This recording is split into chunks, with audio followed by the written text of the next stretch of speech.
Hello, good morning to you. It's Sal, Stretford Post. How you're doing? And welcome to another episode of Breaking Dawn. I hope everyone's having a fabulous morning so far, afternoon, evening, wherever you are, guys. Thank you so much for joining me today. Please don't forget to subscribe to the channel if you could be as kind, if you're new. And please don't forget to smash a like on the video, guys. That'd be absolutely fantastic. Thank you so much for joining me today, guys. Really appreciate it. We are leading up to Manchester United versus Lyon. And which is ultimately Manchester United's most important game of the season. Let's be real about this. It's Man United's most important game of the season. I think it's our most important game since the FA Cup final. This is really make or break. This decides whether we've got nothing to play for all season and every game is going to be a dead rubber, or we have a little bit of element of competitiveness in our play. Even in the league games, I know we've got nothing to play for in the league, but these players will be fighting it out for the Europa League spot and fitness and things like that. If we get knocked out of the Europa League, we're not going to have anything to play for. We're not going to have it. You know, it's just going to be a boring few weeks going on. You know what I mean? And we just be watching other teams, hoping other teams lose and things like that. You know, that's not where I want to be. I want Man United to go out there and I want Man United to win the game against Lyon and win the Europa League ultimately. That is what we need at the end of the day. It would be heartbreak if Man United do go out. It would be, because you know what? I do believe that it would mark a remarkable turnaround if we end up qualifying for the Champions League. And you know what? Man City don't. Imagine that. Imagine that. How great would that be, guys? It'd be absolutely fantastic, wouldn't it, everyone? And yeah, guys, thank you for joining me. Look, you know what? It is obviously a few months to the season ends. The season is almost over already, guys. It's been a roller coaster ride. And what I would say is that beginning of the season, I was doing all the preseason friendlies, and you know what? We were playing Liverpool in a friendly, and we had all this high optimism. We thought Eric Ten Hag, you know what I mean, would turn it around, and obviously we had the sacking of Eric Ten Hag, and midway through the season, Ruben Amorim's come in. We've had a number of off-field issues as well, and it's been a difficult season. It has been one of the most difficult seasons I can remember as a Man United fan. Luckily, we have this rope to fall on. Right, and it's a little bit like when Jose Mourinho, not quite as bad as now, but the rope to fall on in regards to Jose Mourinho, and you know, when he took Man United to the Europa League title in 2017, and that was like a reprieve. It was really nice, because from the depths of despair to getting into the Champions League, you know, and then we had the bragging rights, of course, and when you get in the Champions League, no one can say anything to you. If Arsenal don't win anything this season and Man United qualify for the Champions League, what are Arsenal fans going to say realistically? What? You won the same as us, mate. You got the same as us. We're in the Champions League. You're in the Champions League at the end of the day. Absolutely.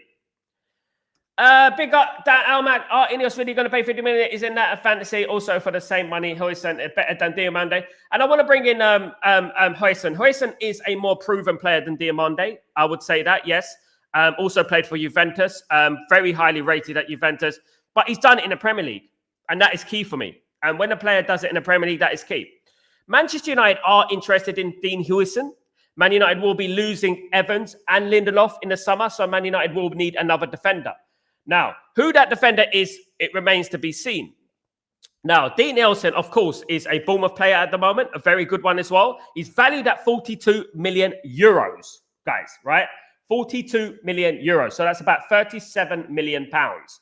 So when you look at that, right, and you look at his age and you look at, you know, his potential, one cap for Spain already, guys, one cap for Spain already. The overall, he's a bow-footed as well, guys. What I would stress, which is very important, he's two-footed. He's left and right. Okay, so he can play left centre-back and right centre-back. So that adds that kills two birds with one stone, doesn't it? So if Man United sign a Huijsen, they probably don't have to sign another defender. If Man United sign a one-footed defender, they probably have to sign two, because we've already lost Evans, we're going to lose Lindelof as well. So there you go. It kills two birds with one stone, doesn't it? So at the end of the day, he's worth 38 million. Man United probably get him for 45, in my opinion. And that is not too bad for a player of his caliber, a player of his age as well. So Dean Huijsen, of course, is also wanted by Liverpool, Real Madrid, and Chelsea. Guys, this guy is a generational. As I said, Real Madrid are 68% chance of him going to Real Madrid right now. Now, it's up to Man United to come into the race now, because he is the next big thing when you think about defenders. Done it in the Premier League as well. Key, done it in the Premier League. Sporting Lisbon conceded a lot of goals. And when we look at that, you think, yeah, maybe we should go for him. Maybe we should go for him. Maybe we should. And let's wait and see what happens in the summer. But it is a player that has... I knew about Hewison a long time ago, guys. I'm very close to Italian football. He played for the Juventus youth team, and Bournemouth scouted him, and they found a very good player. He was always a good player. He was always highly rated. Just like when I talk about the likes of Kamada and I like Liberali and Scotty and Sia at the AC Milan youth team, this is the same thing. Do you know what I mean? And we need to get that player before they've actually broken into the side and before they've actually done something at the end of the day, in my opinion.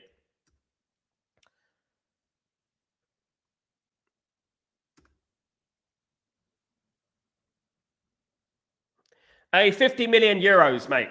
42 million. I've got it up here on the screen. It says here his valuation is 42 million. Release clause. 42 million. That is what it is. 42 million euros release clause. Last updated March the 18th, 2025. So that is his release clause. Morning, Baz. How you doing, my friend? Hope you're doing well. Hope you're good, guys. And as I said, it kills two birds with one stone.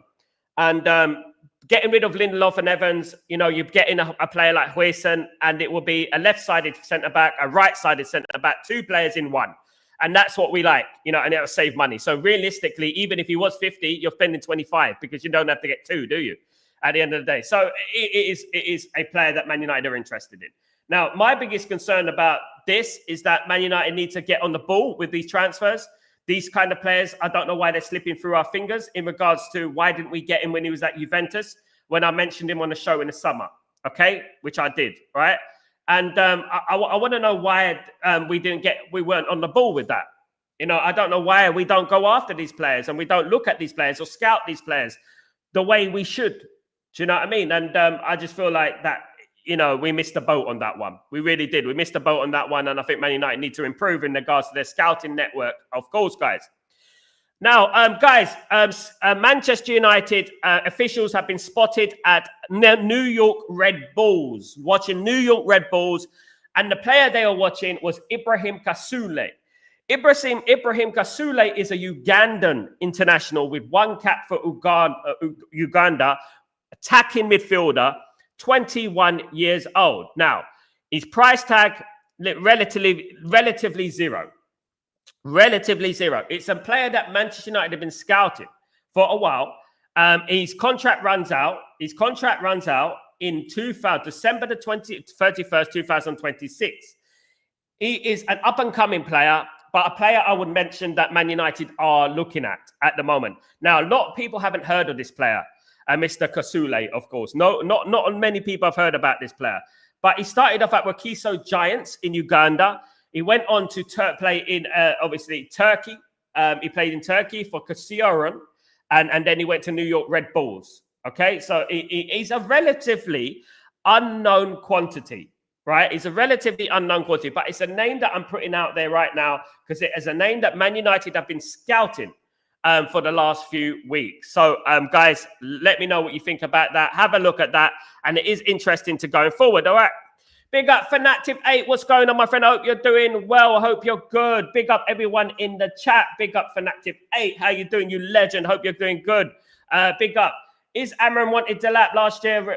It's real, mate. Refrem. Amram wants Liam Delap. He is high priority in regards to strikers. Now, I don't know what to make of this. I've made my point in regards to Liam Delap. I've said it already that I don't think he's going to elevate Man United to the levels that we're going to be we want to be elevated to. He might become a very good player in the next couple of years, but can Man United afford to wait another couple of years to qualify for the Champions League? When you look at Liam Delap, and then you have to compare players, you have to compare, is he better than Rasmus Højlund? Is he better than Xerxes? Is he? And you have to look at it like that, and you have to look at things subjectively. And I hope, at the end of the day, another thing about Liam Delap is that he's going to cost around 40, 50 million as well. You know what I mean? It's going to be a huge chunk of our wage. our budget, of course, going on Liam Delap, which is, of course, a player that is not proven in the Premier League. Not proven, so he's proven in the Premier, but proven at the top level. A very good prospect. Now, I don't mind us signing Liam Delap. I really don't. As long as we sign other players as well that are more experienced and proven. Do you know what I'm saying? So I would like that more, you know. And to be honest with you, I don't think buying Liam Delap, you know, and players of that nature is going to improve Man United significantly where we're challenging for league titles and things like that. I really don't. And I think Man United do need a very, very good striker up front, an experienced striker. Osman could be going to Saudi. You know, Gutierrez could be going to Arsenal. Then who else we got? Look, the pool of talent in England and in Europe in general is not there in regards to strikers, unless Man United go out and sign Matata. Now, players like Matata are going to cost around 60 million as well, you know, because obviously Premier League tax, they're playing for, you know, scoring goals in the Premier League. I like Matata, 27 years old though. And, you know, it's going to be difficult to find strikers. So many these days, there's not many around, unfortunately. There's also rumours about Gittins of Borussia Dortmund. Of course, I mentioned Gittins on the show many times in regards to the English player who plays at Dortmund. Gittins is another player that Man United is high on Man United's radar, and Man United is still looking at Gittins in Germany. And there are players that, you know, you look at and you think, you know what, they're decent players. They're decent players, but are they going to elevate Man United? This is what I'm talking about. Are they going to elevate Man United? I read United scouts recommend details when he's around 40 minutes. We missed out. Why did we miss out, Almac? Exactly that. We're Manchester United. He's gone to Bournemouth. You know what I mean? Why did we miss out on that? We just didn't want to pay the money. It's as simple as that. And when you look at Dean Huijsen, who is hugely highly rated at Juventus, right? Coming up through the ranks, you know, and missing out on this player. And I can give them a number of players right now who play for youth teams and who are going to be the next superstar. And you know what? They need to get me on the scouting board, because at the end of the day, I can get those. I can suggest some players right now for Manchester United that are going to be the next superstars. If they really want to do that, I can find players who are better than Liam Delap right now. You know what I mean? You know what I mean? I can find players who are better than Liam Delap who cost a fraction of the price. A fraction of the price. We missed out on that. And this is what I said. I've been continually banging the drum about the middleman. The middleman. Why do we keep, you know, going to the source? We need to go to the source and not the middleman. We need the source, not the middleman. We keep going via the middleman, because at the end of the day, the middleman will sign the source, the player from the source, and then the player will price tag will just times by 10, times by 20, whatever it done, and then we're going to end up paying ridiculous amounts for it, and it's mad, isn't it? Big up, Sid. What's going on, my friend? How you doing? A long time no see. I would Amiro Bella coach at probably cheaper option than Dean Huijsen. If there's enough cash, get both. I don't think Man United are going to sign two defenders. We got, obviously, Aiden Heaven has come through. We got Delict. We got Euro. We got Maguire. We got Mazraoui. So I don't think Man United will sign too many defenders. I think they'll sign one, and then that will be it. Catch-up is a good player as well. Big up Catch-up, of course. He's a great player. But Man United are not interested in him at the moment. There's no rumours about Catch-up at the moment. I mentioned Catch-up a few weeks ago. Being on Man United's list. Man United are aware of Catch-up, but Man United not gone in for him. They're not really heavy on him at the moment. So we'll have to wait and see. And if everything could change in the summer, of course, as well. Huijsen has the mentality to play for a big club. I agree, Ephraim. And I noticed this when he was playing for Juventus, and I mentioned him in the summer. And, you know, it just annoys me. It irritates me that Man United just snooze. They snooze and lose. That's what they do. They snooze and lose, and they let certain players, you know what, slip through their fingers. They let them slip through their fingers, and I think it's like disgraceful that we're supposed to have these magnificent scouts and, you know, scouting network, and you know what, it's me who's picking up these players before they are. You know what I mean? And it's mad. Baz. Delap will be a good squad player. I'll bring in David on a free and a loan out Højlund. It's risky. It's risky, Baz, as well. That's risky because there's a reason that Jonathan David is not wanted, has not been wanted and not been signed by a big club yet. There's many reasons for that. I heard he's injury prone. And also, he's also said that he wants to play in the Champions League. And that would only happen if Man United qualify for the Champions League. Now, is he going to wait for Man United to qualify for the Champions League? That's a question, isn't it? Is he going to wait? Because Man United are not guaranteed Champions League football, of course. So will he wait for Man United to qualify for the Champions League, or will he just sign for an Arsenal or Liverpool or something like that? We'll have to wait and see, of course. Dina Matata will be cheaper than last year of his contract. I don't know about that. I don't know if it'd be cheaper. Obviously, we paid 50 million for Mason Mount, didn't we, Dean? You know what I mean? And yeah, definitely, I don't know if it would be cheaper, but definitely a player that is proven in the Premier League. Also, what we have to look at about Matata, he's 27, right? And they have already said, Ineos, that we're not going to go anyone after 26. You know what I mean? So is that going to be a factor going into the transfer window? Is it going to be a factor? I don't know. He has 1 year left in his contract, but he's also wanted by a number of clubs as well. So we're going to be fighting it out between Atletico Madrid are interested in Matata, and that is obviously significant. That Atletico Madrid want him. Did you ever scout George and make a code say he would be a good option as a Godet? His stats aren't great, but it looks good and cheap. Almac, at the end of the day, we can throw names out there, but his stats are very important when it comes to players. I'd rather play a young player for Man United. I'd rather play a Shea Lacey. I'd rather play a Fletcher. I'd rather play these type of players coming through the system rather than signing a player who can't score goals in a weak league. Do you know what I mean? And we have to, and also what's very important, and this is something that we're trying to change. You know, people are throwing names at me, but we got to get to know the personality of the player as well. We got to get to know the person of the player. Alex Ferguson used to do that. We can't just say that this player's the right guy. This player, he's not got many goals, but why do we need him if he's not, if his stats are not good? If his stats are not good in the country he plays in, why would he come to England and do well? We can't just have players there just because, you know what I mean, you like that player. You know what I mean? We have to look at the player and think of it subjectively and think, right, he can't do well now. His stats are not great. So what's he going to do in the Premier League? Oh, he's good for the squad. Why don't we just bring in a youth player who's probably better than him? You know what I mean? At the end of the day, that's what we got to look at. You know, we got a great conveyor belt of young players coming through. You know that. You know what I mean? And we got to obviously concentrate on that rather than just buying duds, in my opinion, humbly. Good morning, Triple M. Hope you're doing well. Good to see you, mate. Good to see you. Is the worry, Dino, you want to leave Real Madrid eventually? Most players do. I mean, he is half Danish, isn't it? So he's not proper Spanish. You know what I mean? Should I say that? But you know, we always have to worry about that with every player, especially when you buy South American players as well. You're going to have to worry about, will they want to sign for Real Madrid? You never know what their mentality is, of course.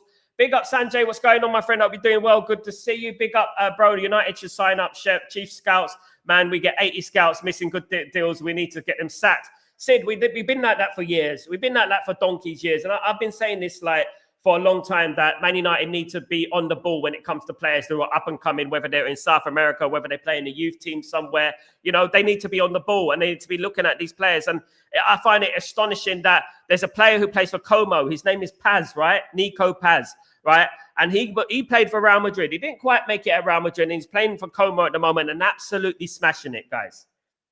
So why were we not aware of Paz before he went to Como? Now we're interested in Nico Paz. Now Man United scouts are interested in Nico Paz. So what's going on there? You know, why didn't we know about his talent when he was playing at Real Madrid? What's going on? Do you know what I mean? We should be scouting these players and finding these players. And I just don't think we're working hard enough or doing enough to find these players. In my opinion, I think we need to do a lot more in regards to that. We really do. We really do, guys. And I feel like, you know, buying players 50, 60 million because we're not scouting them properly in the first place, you know, and that needs to change. We got Vavel, we got Wilcox, you know, Barada and Brailsford and these players, these people at the club, should I say, that are, you know what, just twiddling their thumbs, doing nothing, twiddling in their thumbs, you know. You know, part of me thinks like they don't want to find the next big thing. Part of me feels like they, you know, they're just lazy. I don't know what it is. You know, we all know about Liam Delap.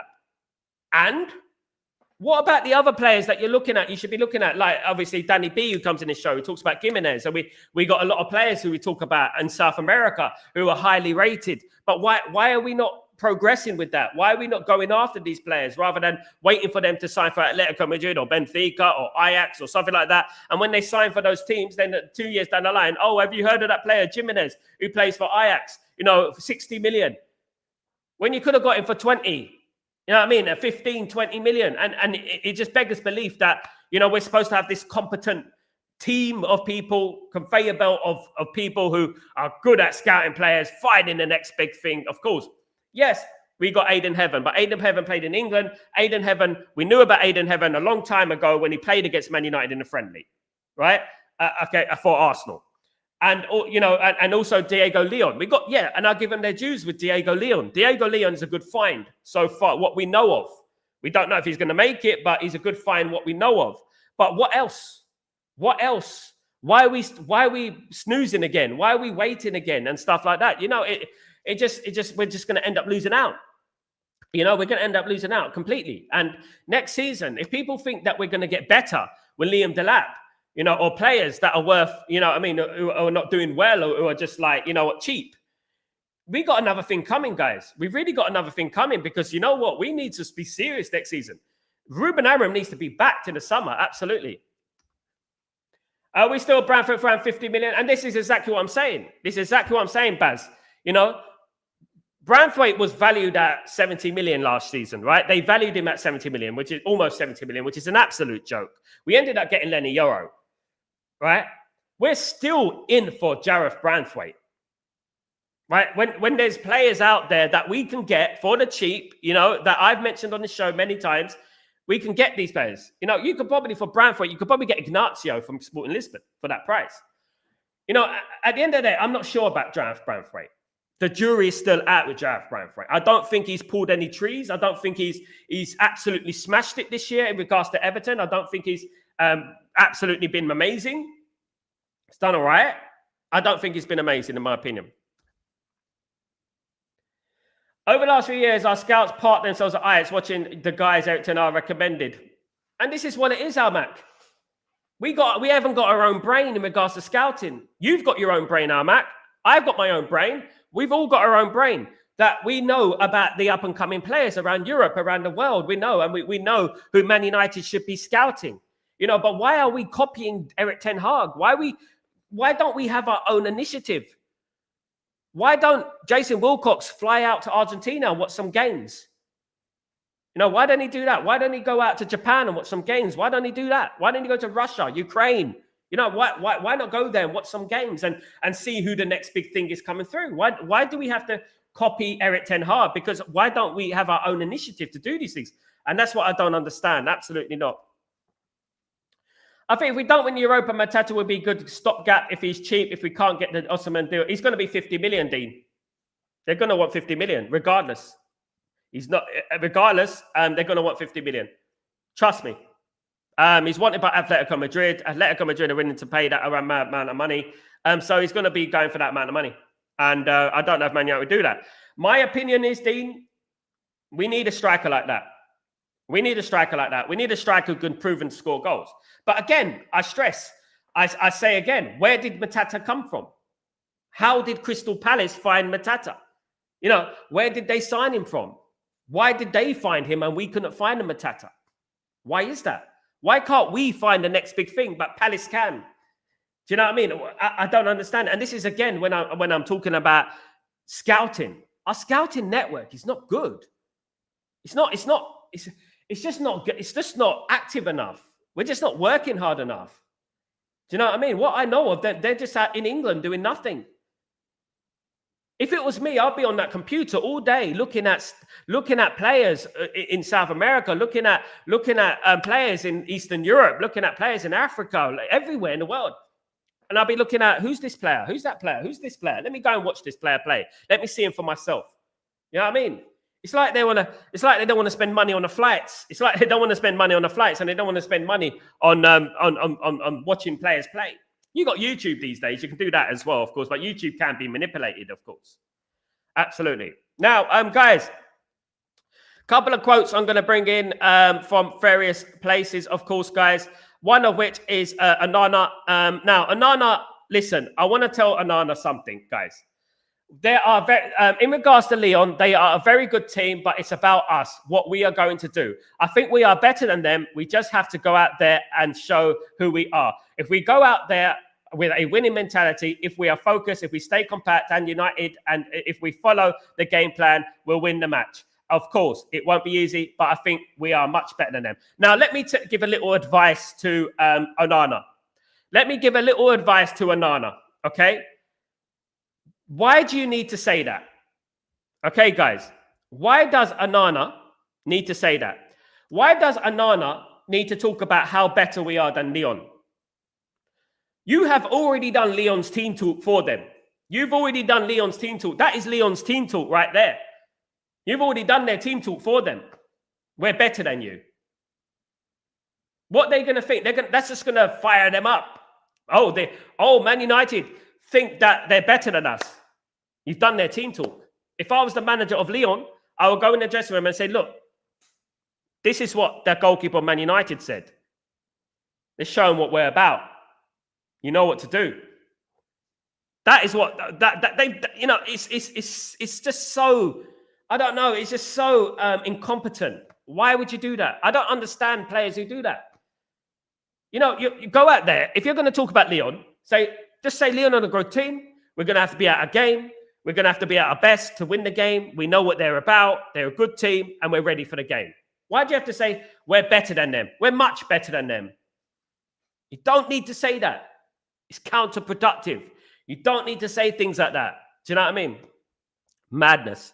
Absolute madness.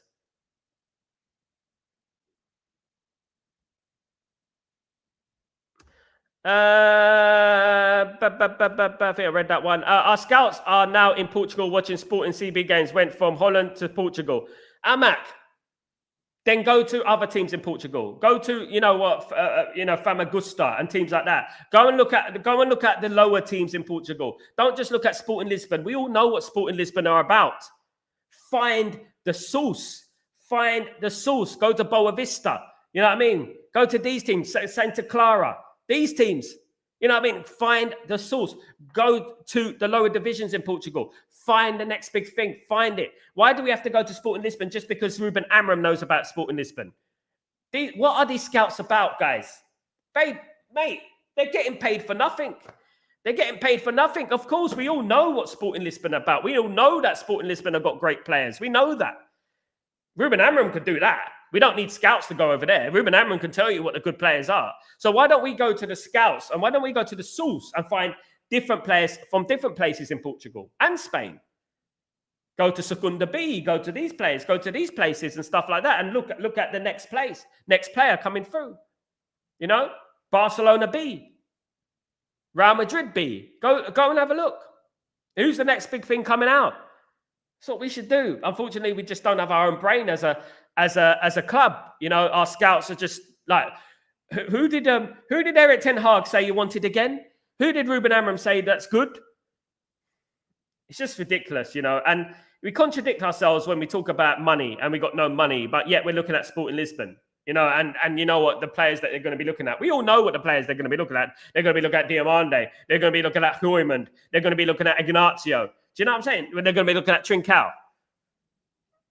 That's what they're going to be doing, Beggars belief, of course, guys. I have no words for it, but you know what? We are incompetently run, and we have been incompetently run for a very, very long time, of course, guys. We have, and they need to work hard, harder to find the next big thing. It's like we've gone off the boil. We've gone off the radar in regards to scouting. Do you know what I'm saying? And I think we need to do a lot better, of course, guys. Absolutely.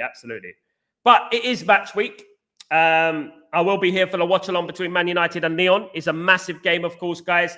I'm looking forward to it. I love these games because there's something riding on it. The Man City game, yeah, we wanted to win, but there was nothing really riding on it, like there is on Thursday against Lyon.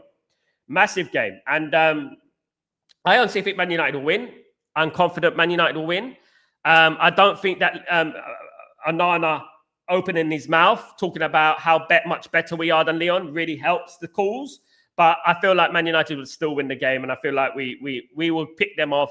It won't be easy. I'm not saying it's going to be easy. It's going to be a tough game. But I do think Man United will win the game. I do. And over 2 legs, I think Man United will win. I think Man United's difficulty comes when they get to the semi-final, when they play Athletic Bilbao. Now, look, I don't want us to respect these teams too much, right? Athletic Bilbao, no Real Madrid or Barcelona. They're not even Atletico Madrid. You know what I mean? What I would say is that Man United need to treat Athletic Bilbao like they treat Real Sociedad. You know what I mean? That's what they need to do. Yes, they've got Inaki Williams and absolutely they've got the two Williams on the both wings, of course. Great players they have, but Man United need to be confident that they could beat Athletic Bilbao. Man United shouldn't be worried about Lyon. Man United shouldn't be worried about Athletic Bilbao, you know. And if we do win against Lyon and win against Athletic Bilbao, most likely, obviously, I think Athletic Bilbao will beat Glasgow Rangers. I hope they don't, but I think they will. Then, you know what, you could say that we're pretty confident for the final. I feel like we'll win the final. I really do. I think that we'll do well. We'll win the final. Are we buying cheap young pressers and how they think fans will be patient for young? Let me tell you something, Ephraim. They think look, there are fans out there, right? There are fans out there right now who will talk about, we need, you know what? He's a good player. Liam Delap, he's a great player. Let's wait. Let's be patient. He's going to be a great player.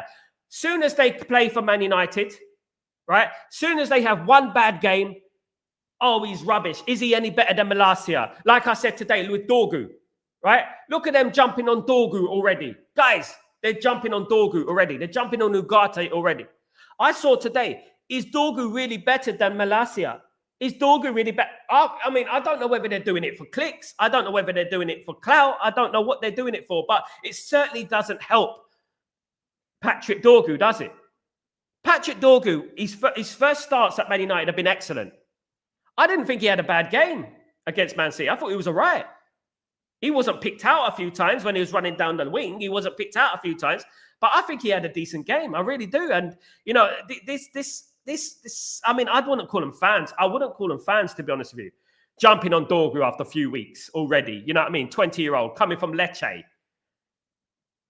I mean, I don't know. I don't know if they have a mental illness. No offense. I don't know whether there's something wrong with their brain. I don't know. But they're just absolute clowns. I mean, when I think about it, and the way they're you know, bringing down the young players, it beggars belief. It really does. And, you know, then they say at the same time and the same breath, contradicting themselves, they're saying, yeah, we should sign Liam Delap.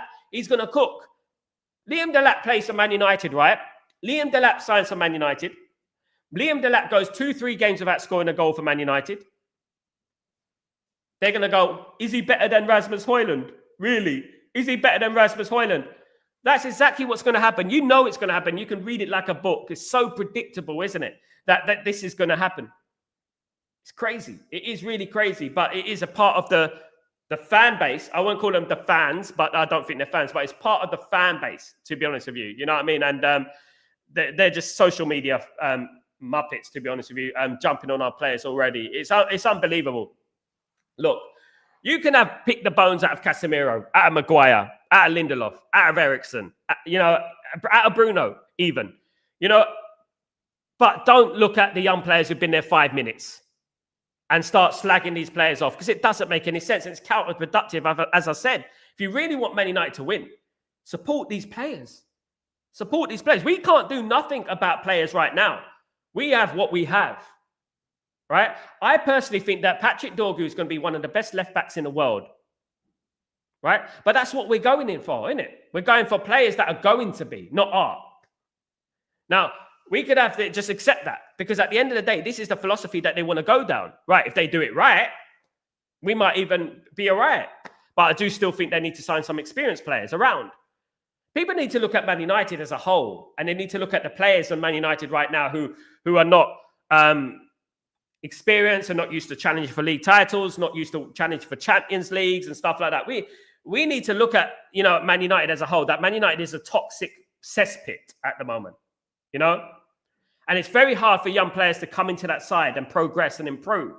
This is why we need experience in our team. We need a couple of players there we can sign who have done it in the Premier League or who've won trophies, who've won big trophies. Do you know what I mean?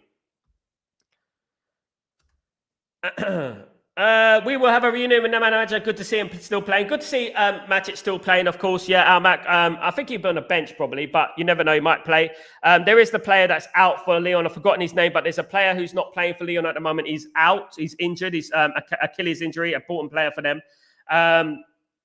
Matic will be difficult. It's always difficult to play against players you used to play for you, and especially someone like Nemanja Matic, who it could be argued didn't really succeed at Man United in a way. He done all right, but he done okay, and he's going to he's going to want a point to prove, isn't he?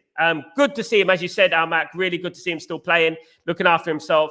Yeah, I think Man United. If we look at Man United, if Nemanja Matic plays, Man United could overrun that midfield. We all know about what Nemanja Matic is about. We know that Nemanja Matic is slow. We know that, and even now, it's 2025. We were talking about that in 2000 and what is it, 16? You know what I mean? And, I feel like Man United should win that midfield battle. If he plays, they should win that midfield battle. The Ugarte should be in there. And, I think they should win that midfield battle. I think Man United will get close. I mean, should be worried about, of course, Turkey, of course. And they do have some experience as well. I think Lacazette still plays for them. I mean, they do have some experience, and we're going to have to be on our ball, on our game, of course. Big up, Mark. What's going on, my friend? Hope you're doing well. Good to see you, my friend. Hope you're good. Good to see the legend in the house.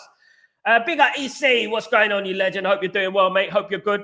This season, he's still learning about the team and the system. And on the top of that, all that pressure from the fan base. He's a young man who needs guidance and from developing a solid player. EC, look, you know what? Those with an actual footballing brain know that Dorgu's going to be a very good player, right? Unfortunately, there are fans out there who call themselves fans, unless I don't think they are, who they're not the sharpest tool in the toolbox. They're not the sharpest tool in that. So what have they learned in the last 10 years, if they have been fans for 10 years, right? What have they learned in the last 10 years? That impatience doesn't work. That sacking managers hasn't worked. That not being patient with certain players doesn't work. Support the players. Give them confidence. You know what I mean? Dorgu's going to be a great player, but we have to support him. This is why I said going down that route of a 5-year plan, I just don't think it will work at this club. Because there's going to be so many fans saying, "Oh, why did we sign this player? Why he's not good enough? Liam Delap hasn't scored for 5 games. Who is he? He's not even that good. Is he even better than Rasmus Højlund?" Guys, remember that. Is he even better than Rasmus Højlund? We're gonna remember that quote, right? Is he even better than Rasmus Højlund? We're gonna hear that about Liam Delap if he comes to Man United. Big up, EC. I think our most important signing this summer is a prolific, complete striker in Robin van Persie. So absolutely, Mark. Mark, you said it spot on. More times than not, Sir Alex Ferguson used to sign experienced strikers or strikers that were proven in the Premier League. You look at Berbatov. You look at Teddy Sheringham. You look at Robin van Persie, for example. Andy Cole was 24, 25, proven in the Premier League, scoring goals. Do you know what I mean? Dwight York. You look at these players and you think, why did Alex Ferguson sign all these players from Premier League clubs up front? Because they know what it's about. The Premier League is a different animal, let me tell you. The Premier League is a different animal. And the Premier League, you know what? It's ideal to have players that are proven in the Premier League, in my opinion. Roy Michael, good morning. How you doing, my friend? Hope you're doing well. Good to see you. Morning, Sal, and everyone. I've got to agree with your that so-called fans criticize players that are playing well, and it doesn't make any sense whatsoever. It's just Roy Michael. I don't disagree, mate. You're absolutely spot on, and I don't understand it. It's counterproductive.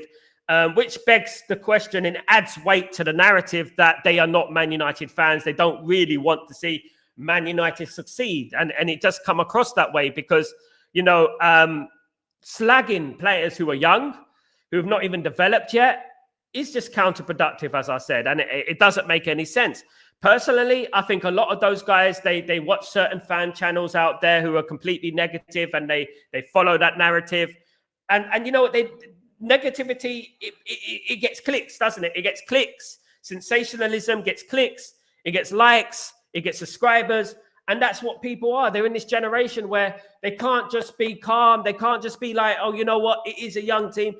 It's rare that I look at Twitter these days or I look at Instagram. I look at these things and I look at the comments and I think, good point.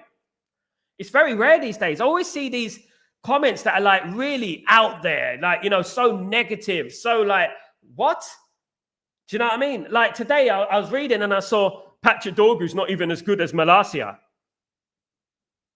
I don't know if they watch football. I really don't know if they analyze football to a level that we do. Do you know what I mean? I really don't. Massive shout out to SLD. What's going on, my friend? The legendary Shaw starts versus Will Legend. Nah, mate. SLD won't start. He'll be on the bench, mate. He'd be on the bench. He wouldn't start. I will bet anything that he wouldn't start. Absolutely. Afro Soup. Morning, Sal. Cape Town is raining, so it's a good sign we are going to beat the French team on Thursday. Is it a lucky sign, Afro Soup? Pick up everyone in Cape Town. Massive, of course. Is it a good sign, Afro Soup? Is it good luck if it rains? I would love it, mate. It would be amazing. I think Man United are going to win, Afro Soup. I really do. I've got the confidence about me that I feel like Man United are going to win this game. I really feel that. I feel it in the air tonight, as Phil Collins once said. Imagine if we went straight in on Lenny Euro after the Southampton game. Also, there was EC. There was people who went in on Lenny Euro after the Southampton game. There were people who went in on Lenny Euro. There's a tweet out there I could show you. I'll bring it up on the show one time. That they were criticizing Euro after the Southampton game, saying that he's not good enough. Crying out loud. Have they seen Evra when he signed for Man United? Did they ever see Nemanja Vidic when he first signed for Man United? Probably didn't, because they probably weren't supporting Man United that long. But you know what? At the end of the day, if they don't analyze football. They just watch football for vibes. That's what they do. They don't really analyze the game as much as they should. Mark, what's going on, my friend? I honestly feel that there has been much improvement in our team, and with a few weeks new signings to fit into Amma's system, we were soon competing at the highest level again. Love it, Mark. I love your comments, mate. Absolutely, positivity. I think so as well. And those of you who are watching the game, and you know what I mean, like we are, you could see that things are starting to develop. You can see a style of play, and you can see that it's starting to work. We're dominating. We're doing well with possession. Not dominating, we're doing well possession, we're creating chances. The only problem Man United are having at the moment is not finishing the chances. That's it. But when that comes, you're going to see a different Man United. You're going to see a different animal. You're going to see Man United competing again. I absolutely feel that. Absolutely the same as you, Mark. I feel the same way. Where you're going to see Man United fighting for that title very soon, guys. I know people are going to look at me and say, "Oh, Sal, you're so overly zealous. What are you talking about? We're far away from the title." I really don't think we are, guys. I really don't think we're that far from the title. I don't. I think we're 5-6 players away. I do. Under Ruben Amorim, I think he's going to be. He's a great manager, and I think he will do the business. I really do, guys. Let me just write this message. Absolutely. Great comment, guys. Great comment. Absolutely. I'm confident in regards to that. And look, you know what you have to do? We just have to show an element of patience, understanding, context, look at things in context. That's what we need to do. Absolutely. Mark, I trust that as early as next season, we'll be seeing it. I think so as well, Mark. I really do think we're going to have a shocking season in a good way next season. I think that. And I feel like just give Ruben Amorim pre-season. I'm a little bit disappointed that we're going to America again. I'm tired of Man United going to America. That's one thing about it. I'm tired of Man United going to America for pre-season. I really am. I'm tired of it. I'm tired of Man United going to America for pre-season. I'm fed up with us every year going to America. Going from one end of America to the other end of America, to the top of America, to the bottom of America. Why don't we pick somewhere different? It's madness, isn't it? Crazy that we don't never go to Florida. Have you noticed? Because of the Glazers. You know what I mean? A big city, a big state like Florida. You know what I mean? But I would like to see Man United go like to other countries. We used to go to Malaysia and Thailand and Japan and Australia and places like that, didn't we? Back in the day, of course, you know. And we don't go down that route anymore, do we? We just go to America. That's it. Maybe that's where the money is. I don't know. But it's just annoying that because obviously the games kick off 3 or 4 o'clock in the morning. I'm certainly not looking forward to the World Cup, guys. I'm certainly not looking forward to the World Cup. That's for certain. Almac, what is the style of Lyon? We are going to attack them or settle for a draw and come back to Old Trafford. They're very attacking side, mate. Very explosive. And what I've seen, I think Man United need to get a result in Lyon because I don't think we are that as good as we used to be at Old Trafford, unfortunately, Almac. I feel like Man United need to get a win. I think Man United win 2-1. I'm going to get my match preview, obviously, hopefully tomorrow. I think Man United will win the game 2-1. I believe that. There's a little spoiler for you. I don't think it'd be an easy game, but I think Man United will counter. I think Man United will play with the 5, and I think Man United will counter and pick off Lyon. I would definitely play Mason Mount in this game and Xerxes, or Bruno and Xerxes, or Bruno and Mason Mount. I wouldn't play Garnacho in this game. I'll bring on Garnacho with about 60 minutes to go. 60 minutes gone. I would play him because I do believe that he's more effective off the bench, of course, right now. EC, there is one player who doesn't help himself. He goes by the name of Andre Onana. The guy is adding fuel to the fire. What he said about Lyon. Absolutely. I mentioned it earlier in the show, EC. Why would you go out there and say that we are better than Lyon? Why would you go out there and say we are much better than Lyon? Why the hell would you say that when we're not? You know, at the end of the day, as I said earlier, you're doing the team talk for Lyon. All the manager needs to do is walk into that dressing room right now and say, did you see what the Man United goalkeeper said about you guys? They said that they're much better than us. Go out there and show them. That's all he needs to do now. He's already done their team talk for you. Why don't he show an element of respect? Why don't he show an element of competence? Why don't he talk with sense? Thinking that, you know what, if I say that, it might upset Lyon and Lyon might be more up for the game. I don't know. You know what I mean? You know, but at the end of the day, look, what he should have said is that Lyon are a great team. We're going to have to be on top of our game. We believe in ourselves. We're going to go out there and try to win, but we're going to have to be very wary of Lyon because they're a very good team. They've got some great players. That's it. Why do you have to say we're much better than them? It's immature. It's immature. And it's typical of Onana, isn't it, really? I see as a tight win or draw against Lyon and get the job done at Old Trafford. I hope so, Kenny. I'm a little bit concerned about the Old Trafford form, if I'm being real. I'm a little bit concerned about Old Trafford. I'm concerned about we're not performing as well as we used to do. Like back in the day, we could lose 2-0 to Olympiacos away from home and come back and beat Olympiacos 3-0 at Old Trafford. Even if we lost 2-0 to Olympiacos, right? Even if we lost 2-0 to Olympiacos, we're still believing ourselves to bring them back to Old Trafford and beat them, which we did, that Van Persie hat-trick. Remember that? You know, we always used to be like that. But nowadays, it's like, oh, Old Trafford. Oh, Old Trafford. I feel more confident going to, it used to be the Stade Goland. I've been there. But it's a new stadium, isn't it, at Lyon? And, nowadays, it's like we have more chance winning away from home than home. I think we'll win the game. Hopefully, we do. Onana, man, he's going to get flogged in case. Look, wouldn't it be ironic, Kenny? Wouldn't it be ironic if he lets one slip through his hands? Like, guys, touch wood, he doesn't let that happen. But wouldn't it be ironic if he lets one slip through his hands against Lyon? After all that mouth, he lets one slip through his hands. You know what I mean? I'm doing a watch along on Thursday, guys. I just hope that I hope I don't see anything like that on Thursday because I'm going to lose my shit. I'm going to lose my shit. I'm going to go mad if I see that. Absolutely. Mark, we sell Sancho, Anthony, Rashford, Garnacho, and release players on our contracts are up. We promote 5-6 youth players to fill in and get 3 or 4 top class players in. Could even swap Oyland for Osman. And Mark, it's as simple as that. It's as simple as that. And it's exactly what I've been banging the drum on about. We're going to lose up to 10 players. Now, who are those 10 players that could be lost? Like, guys, I want to bring this into the show. Right, if I've got it up here.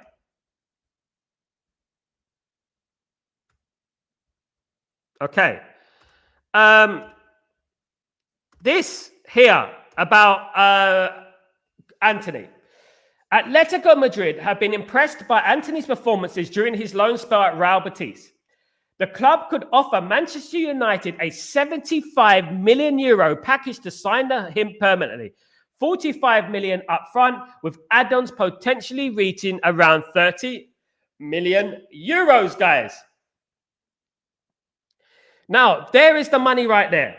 Now, when you think about Garnacho as well, and that was from a Sports Joe, of course, that, guys, is there in plain color. You know, that Man United are going to have money. Man United are going to make money. There it is. 75 million euros, guys.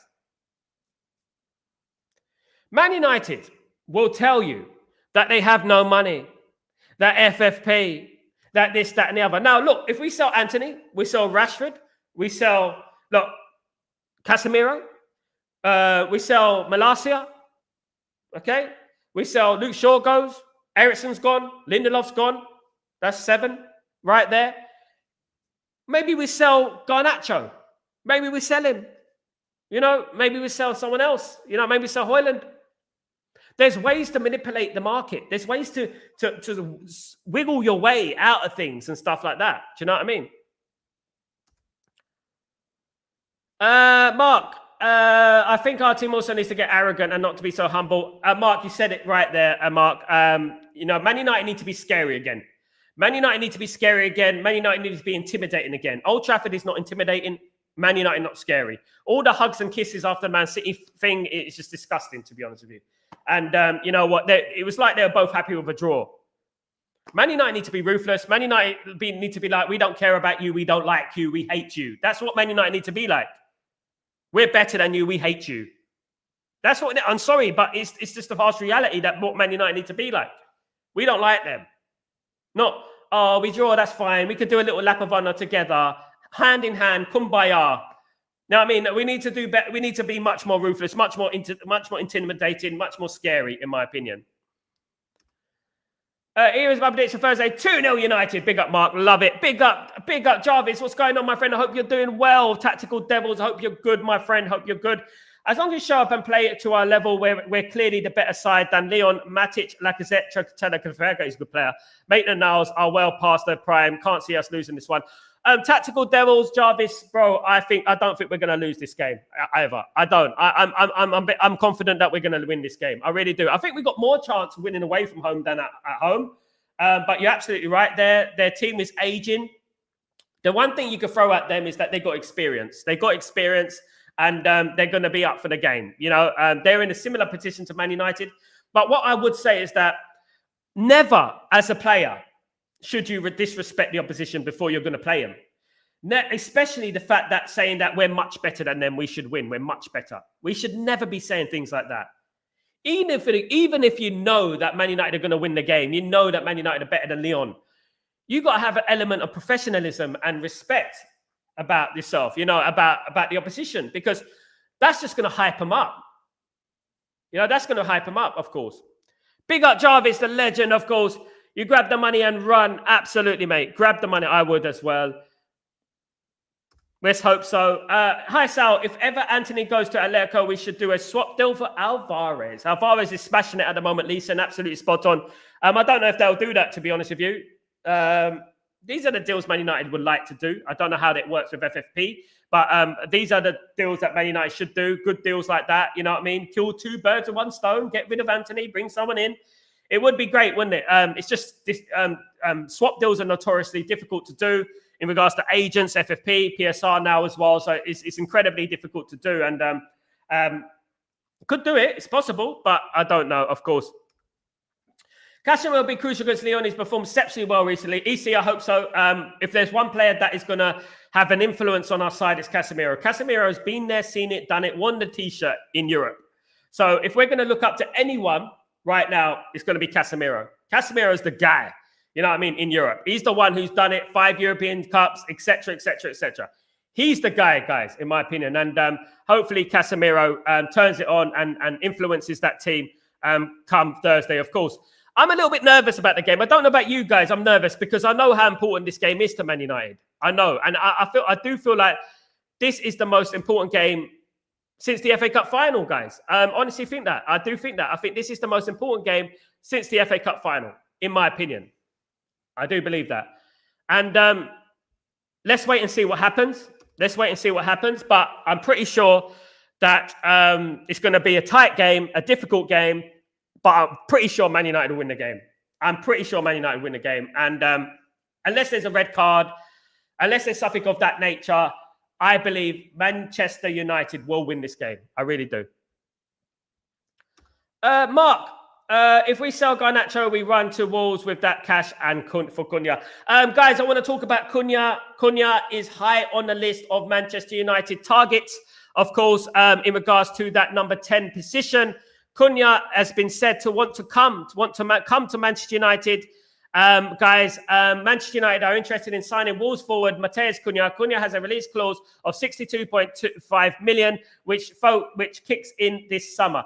Cunha's agent will fly to England soon after face-to-face talks with potential suitors and has already made some initial contact with United. From my guy, Ben Jacobs, of course, guys. Ben Jacobs, 62.5 million release clause is still a lot of money, guys. If you ask me, it's a lot of money, isn't it? If we're being realistic, it is a lot of money for Cunha, guys, if I'm being honest. But he's a great player. I don't think he's quite played to the level that he did last season, but he is a good player. And it's a player that Man United are definitely interested in, guys, definitely interested in. But will we spend that money on him? Absolutely. Will we spend that money? Turkey, the danger for us. It'd be a good trial for Turkey, as I say. Not Turkey. Absolutely, definitely. It will be a big trial in regards to him. I really hope he has a quiet game. If he doesn't have a quiet game, I hope he has a very good game, but Man United win. That is what I care about. Man United win the game, Turkey has a good game, and we win the game. Because I do believe Turkey would be a magnificent signing for Man United. I really do. Trincao, Turkey, and then it's Cunha for me. I just got a little bit of a feeling about Cunha. I don't know what it is. I think it's his attitude. I'm not sure. Guys, maybe I'm wrong, but I just feel like his attitude is not quite at the level that it should be and stuff. I'm not sure. So, should we try 2 strikers? Is it worth it?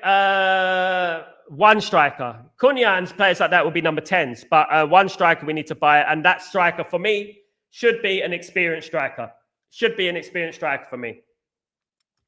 Jarvis, I watched Leon play this weekend, and the tempo of the game, ouch, Matic sets the pace and dictates the play, but my God, it was slow. You know what? They survive in the French league. They're not doing too well in the French league. I think, what are they, Jarvis, 10th? You know, they're not doing too well.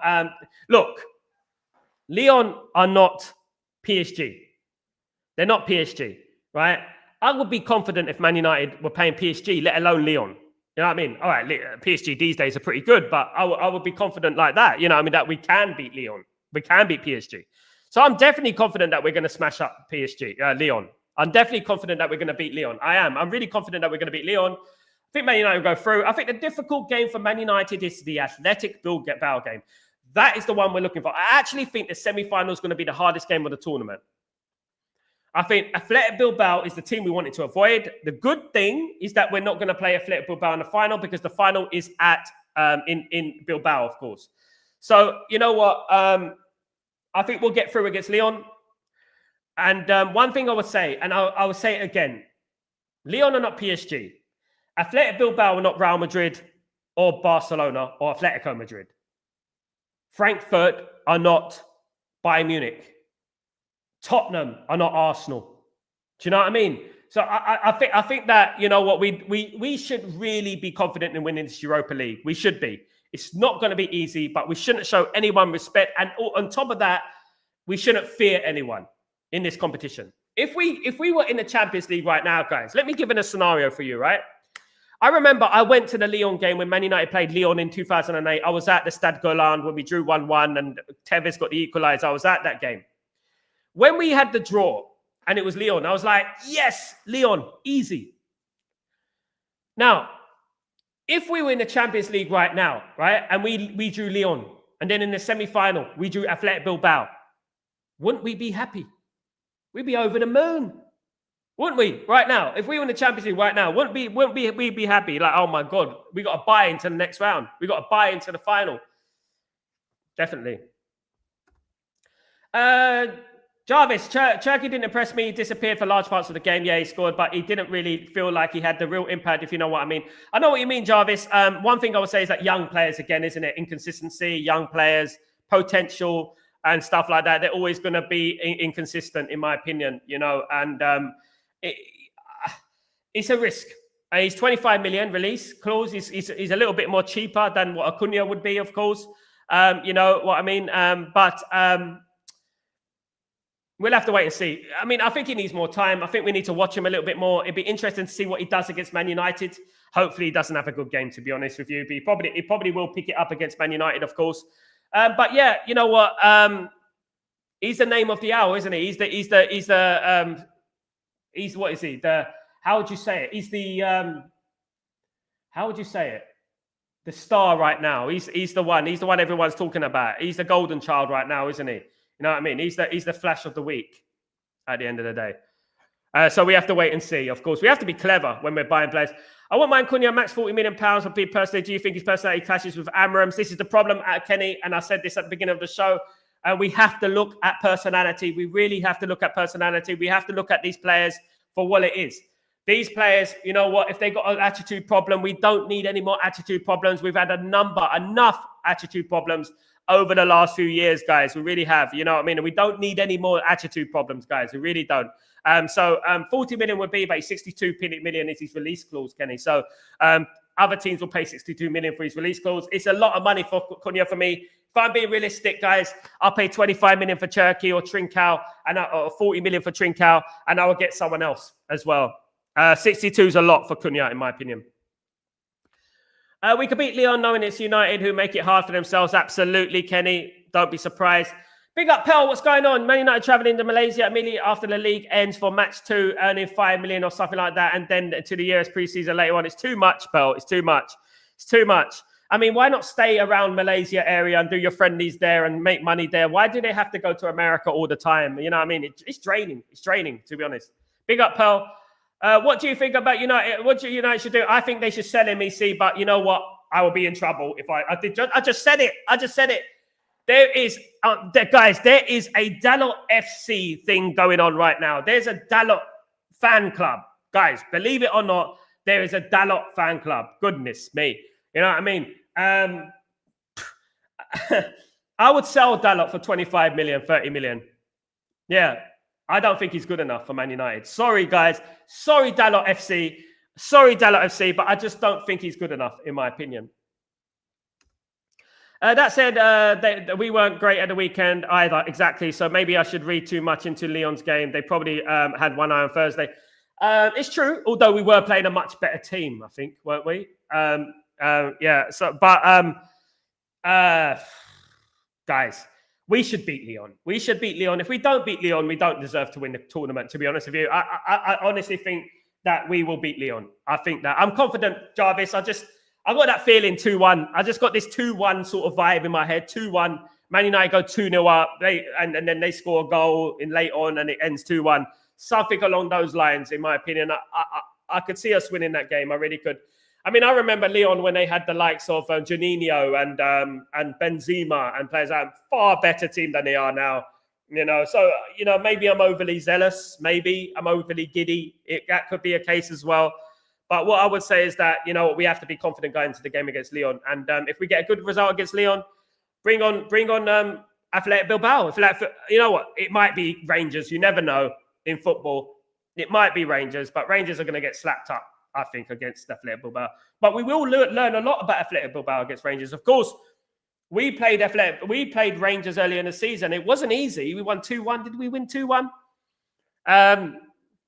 It wasn't easy. So, you know, it'd be interesting to see how Athletic Bilbao handle Rangers. But other than that, we'll have to win the quarterfinal first against Lyon and just see what happens. But I think Man United will win that game. Fairly confident, guys. I'm confident going into this game. I really am. And I hope that Man United do the business. Absolutely. Thank you, Jarvis. Absolutely. But it is a very, very important game. And I said it earlier that it is the most important game for Man United since the FA Cup final. I do believe that because we have two options here. We can either, as I said at the top of the show, lose this game, get knocked out the Europa League, and have nothing to play for. The league will be a dud. Can you imagine the toxicity in the fan base if Man United get knocked out by Lyon? It's bad enough as it is. Can you imagine going into these dead rubber games in the Premier League and nothing to play for? We got to avoid that. At all costs, we got to avoid that. We got to avoid that. Absolutely. We got to avoid not getting knocked out of this Europa League. We got to carry it on, guys. Because imagine it. It's going to be madness. You know what I mean? The other day, we were watching Man United against Man City 0-0. And we were just talking about music the whole way through the show, weren't we, guys who were there? And we were talking about the music industry and stuff like that and things like that.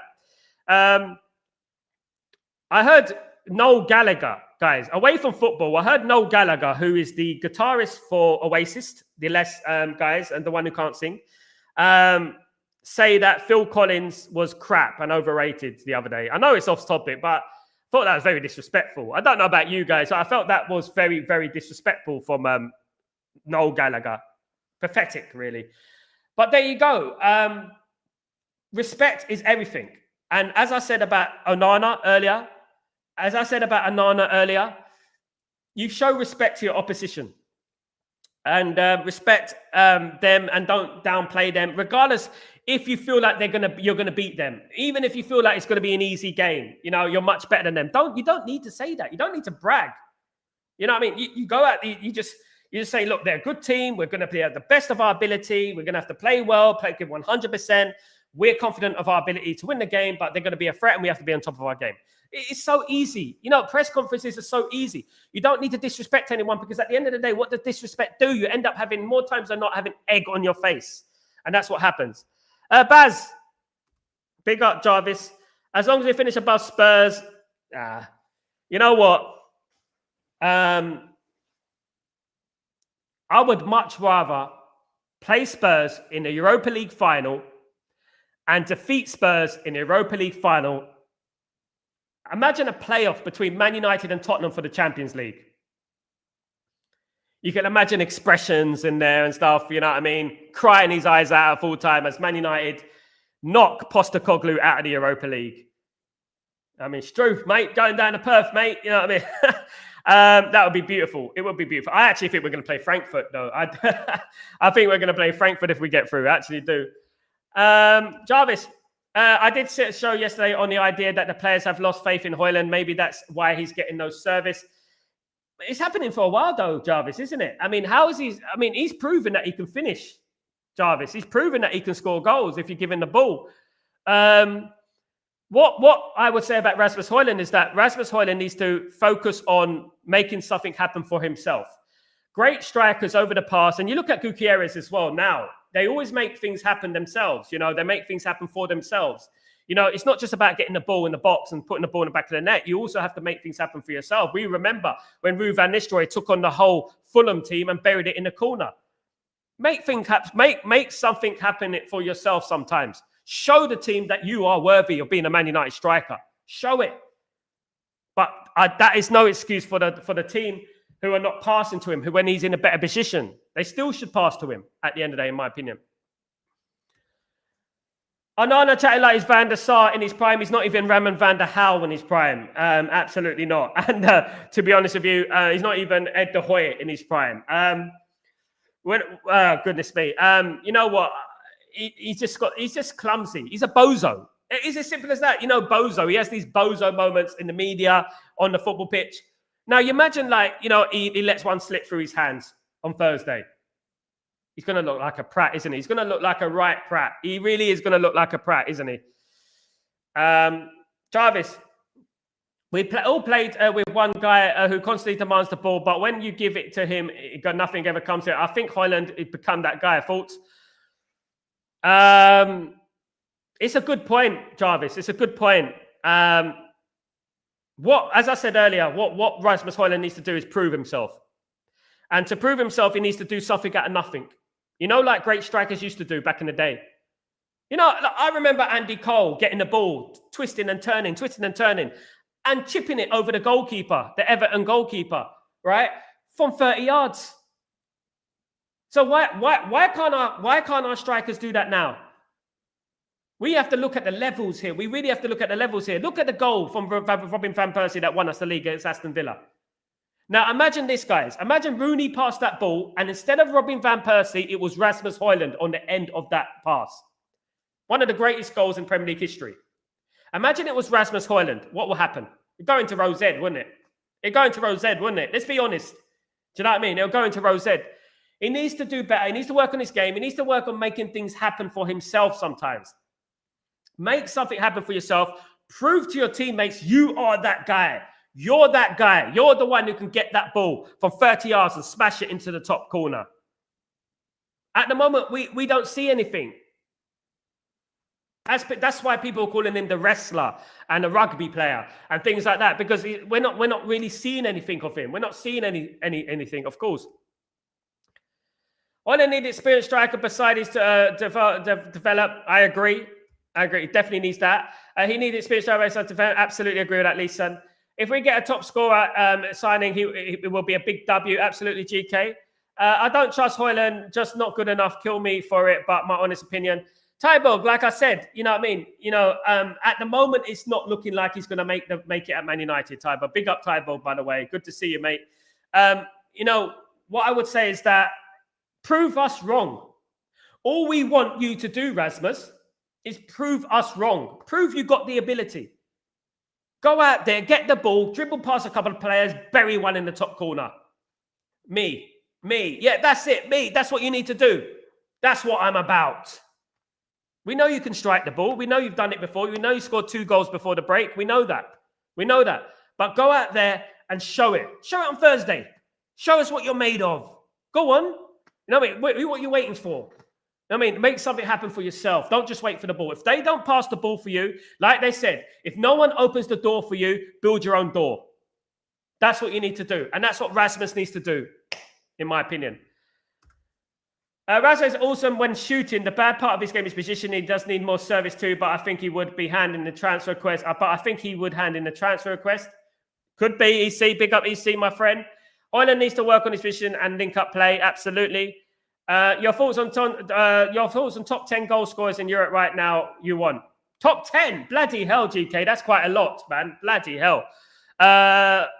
Osman, Gutierrez, Matata. Oh, bloody hell. In Europe, David, Lookman, that type of player. Lookman could be a number 10, but he isn't. He's also a number striker. He's also a striker as well, isn't he?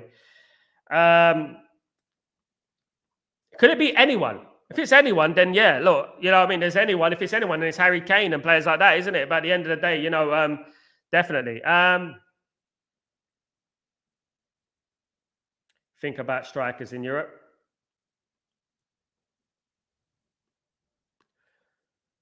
This current time is not many players like Benzema and Rooney. No, there's not. There's not, GK. That's why I'm struggling. I can name you 10 strikers in Europe right now from that time. You know what I mean?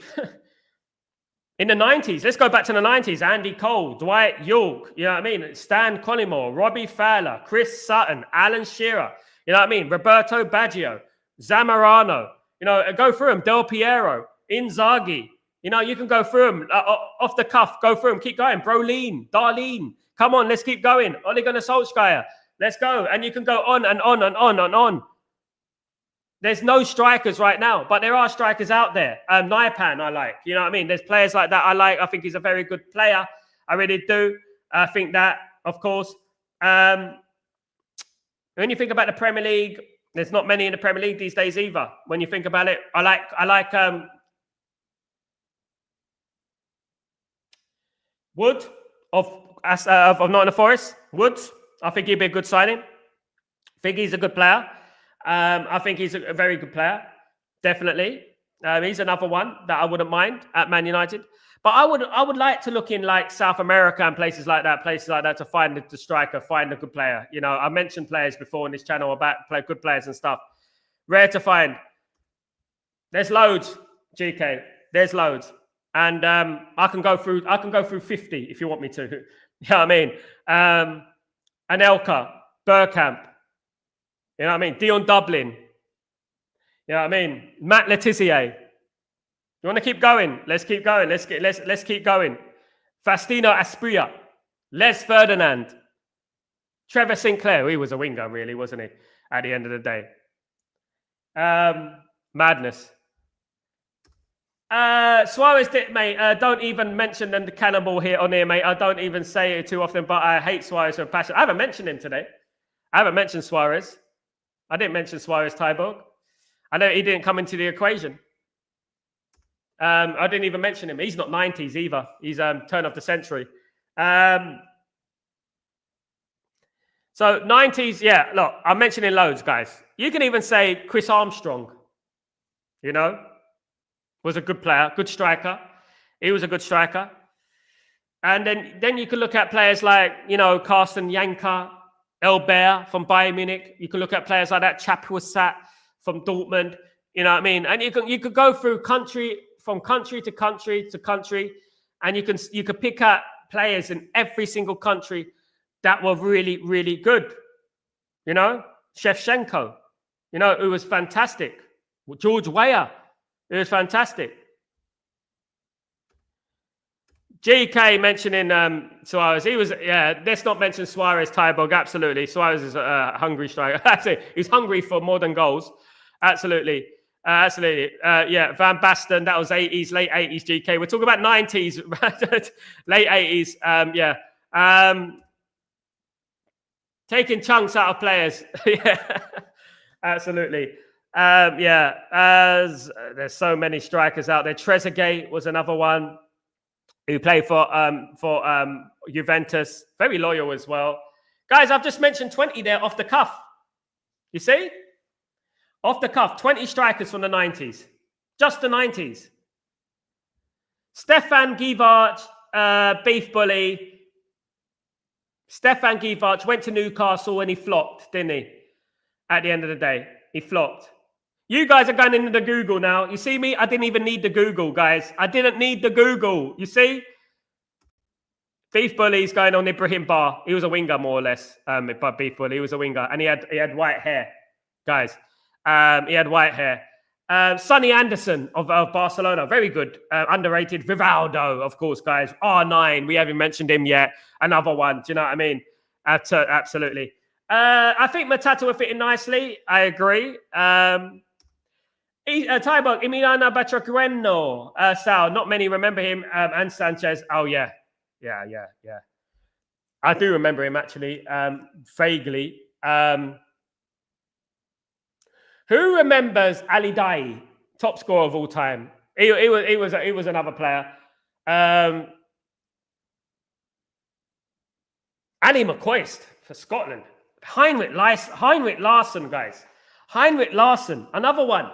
Great player. Brilliant player in his life. Paolo Di Canio, guys. We're talking about Paolo Di Canio.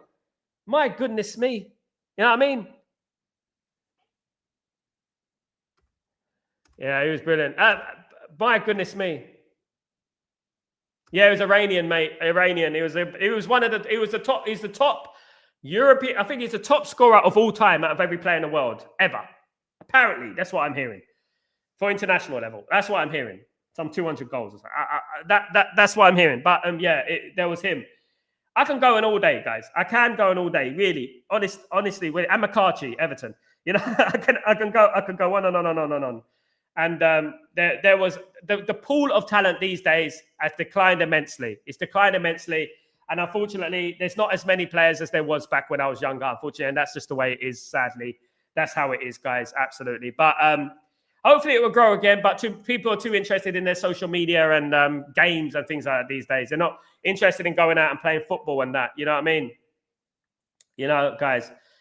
Taibo Fellaini, bloody hell. Absolutely. Hassan. Oh, God. Mustafa Haji. Yusuf Chipo. There you go. Tony Yoroboa. Said Tony Yoroboa. Raul. Real Madrid. Brilliant. World class. Morientes. I'm lucky to see Raul play. I saw Real Madrid against Man United in 2000 at Old Trafford. I was there. Man United lost the game 3-2. Got knocked out of the Champions League. But, you know, Morientes and Raul were very, very good players. Absolutely. Risto Stoichkov. Duncan Ferguson. My goodness me. Duncan for Big Dunk. We need another Duncan Ferguson. Drogba. There you go. Now, guys, say 20 strikers that Man United can sign now. There's not many, guys. Not on that level. You see that? Not on that level. I've just mentioned 30 players, guys. 30 players. Myself. I've just mentioned 30 players. There you go. Jan Agafjortov. Another one. There you go. Swindon Town. You know what I mean? There you go. Another one. Off the cuff. Dalian Atkinson. God rest his soul. Ian Rush. Another one. Great striker. Scored lots of goals. Brilliant striker. Guys, thank you so much for joining me. We said that to a beef. Thank you so much for joining me. Mika BRF, Monaco. World-class strikers, Jarvis. World-class. Good strikers. I mean, I would go for Henry. He was at Monaco, wasn't he? I would say Trezeguet at Monaco. Definitely. Good strikers, of course. Great players all around. Guys, it's been a great show. Thank you so much for joining me today. I will back later on for Chatterbox. Please don't forget to subscribe to the channel if you're new, and please don't forget to smash the like on the video and put your notifications on in case I go live before or any time, guys. I'll be back later on, 2 p.m. UK time 5 p.m. Middle Eastern time, and 6 p.m. Central European time, guys. So have a great day, have a great evening, morning, wherever you are in the world. All legends. Thank you so much. I'm Sal Warner. This is Breaking Dawn. See you later. Peace.